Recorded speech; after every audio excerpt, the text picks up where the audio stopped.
This is a 1v1 on grassy flatlands, and the rules are no artillery, max 5 lights, and I'm playing as France. My setup is 5 voltage. Well, wait, no. The rules were no artillery. Um, there wasn't any max on lights. But anyways, my setup is 5 units of voltigeurs, 5 units of the Young Guard, 3 units of Flusiers. I have 1 unit of Crossier, 2 units of Lancers, 1 unit of the Chasseurs Cheval, light cavalry, and 1 unit of the Dragoons. So, all in all, 8 units of infantry, 5 of them are the Young Guard, 5 units of the Voltigeurs, and 5 units of cavalry, some Dragoons, 1 Crossier, some light cavalry, all that stuff.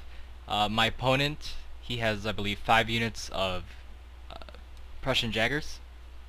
He has 3 units of Lancers, 2 units of Crossiers, and I believe 7 or 8 units of line, and 1 or 2 of them are, he has 1 foot guard and 1 8th Life Regiment.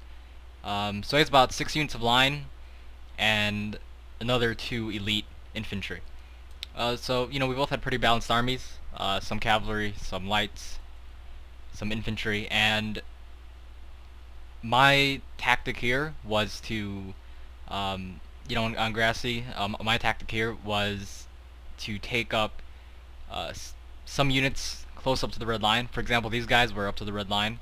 My center was meant to be the strongest, and these guys were also meant to hit the red line. So, I meet him on the right here. I meet him on his right and my left, and I kind of slightly outflank him on my right and against his left.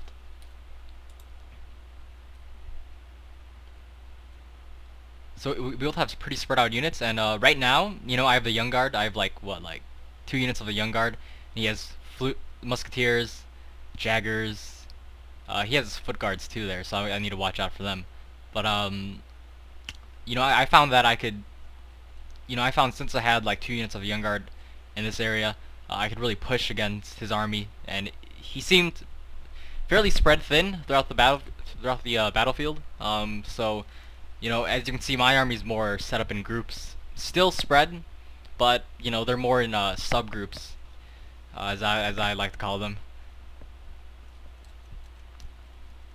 All right, so right here, I pretty much destroy these musketeers.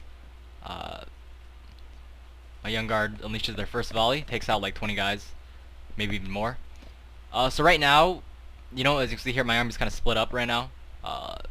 There's some pretty big gaps. He's gonna launch an all-out cavalry attack with 3 units of Lancers and 1 unit of the Crossier. And so I immediately respond with 3 units of cavalry that I have in the area. See, I have these Dragoons over here, these Crossiers, these Lancers, and I'm gonna form these Flusiers into squares. And so I immediately respond to his cavalry attack with the best, with the best attack, with the best counterattack I can. And right now I realize, he's not going to attack my right anytime soon, even with cavalry support. So I'm going to bring these 2 units of cavalry to the center to help out my remaining cavalry. And, some of his infantry, some of his cavalry, like for example, these Crossiers, they were getting out by friendly fire. And my Crossiers were definitely doing pretty good, but they're going to go out. And so my cavalry, they held up for a while because, I had more medium to heavy cavalry. Definitely, in prolonged melee, my Dragoons certainly did the best they could against Lancers. But, my cavalry, 3 units of cavalry against 2, they kind of went out. And my cavalry in this general area is going to go out of the battle. So right now, my Flusiers who were previously in square, they're getting shot at. And as you can see, my Young Guard, they crushed these guys pretty much. And I'm beginning to push against the rest of his forces here. He has some foot guards, but I have these 2 units to respond to his foot guards. And my Young Guard will make a charge against these Jaggers. So at this point of the battle, over here, it's kind of a stalemate. Not really much action going on over there. My 2 units of cavalry that I brought from my right flank to support the center, wiped out wiped out that one unit of the Prussian cavalry that survived. And right over here, you know, these guys they moved from the center to support the right. But I still have a pretty good contingent of my army here, and I also have my 2 units of cavalry, which will save my left flank from being destroyed. Now, as you can see here, he moved up his left wing. He moved his left flank of the army, and I'm gonna actually advance. You know, just to kind of see if I could really push against his units. Like, for example, he has musketeers, I have young guard. You know, who do you think? I mean, who do you think is gonna win? So I just want to see if I can push like that. But I realize he has a longer line, and I want to kind of push back at that point. And I did kill a general. His general previously was in the center. His general moved across here because my 2 units of cavalry were coming in from the center, and my 2 units of cavalry caught up to his general, and his general basically died at that moment. So my 2 units of cavalry, once again, that I brought from all the way from my right flank, they're gonna take out these 2 units of jaggers. Well, one. But my flusiers are gonna, you know, do the best they can against these foot guards. And my young guard got caught up in a melee engagement with these foot guards. But I have another flusiers up the line shooting at these foot guards. And I have another young guard all the way back here. So my 2 units of cavalry definitely, you know, they do a lot. They kill his general.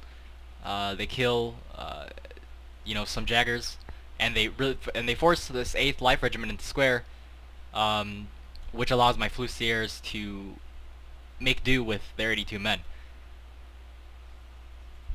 So as you can see here, he pushed up his left flank a bit, and then I pushed up, but I realized that he had a longer line than me, and I could have easily responded and thrown down, and I could have easily responded with a longer line as well.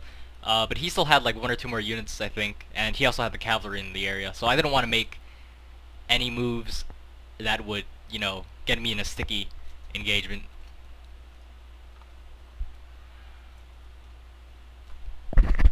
So as you can see here, I destroyed his right flank. I mean, you know, I attacked his right.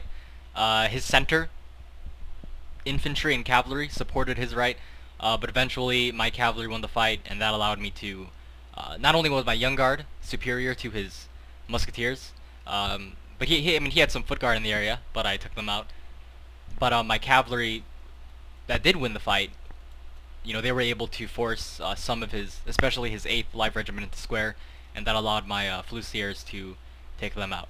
So I basically destroyed his left flank, which was my goal, because that's the part I attacked here.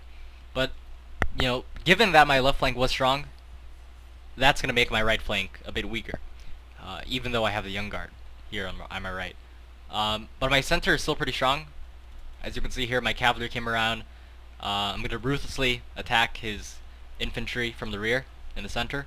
He's gonna form a square, but obviously, you know, he formed a square. I shoot him up with my line. He doesn't. You know, my cavalry takes him out. So that's pretty much a win-win situation for me. Although my cavalry did take casualties. So right now I'm gonna form square with my flusiers against these Prussian bayonet attack. Especially as cavalry in the area, so I need to watch out for that. And my young guard, I'm not really paying attention to this area, because, you know, my right flank, I kind of feel like it's done, even if I formed my young guard. But I wasn't really watching that area, so, you know, too bad. So as you can see here, you know, I defeated his left. I defeated his right. Now I'm crushing his center, and his left flank, although sort of victorious, I'm definitely gonna bring the rest of my army to take out his left.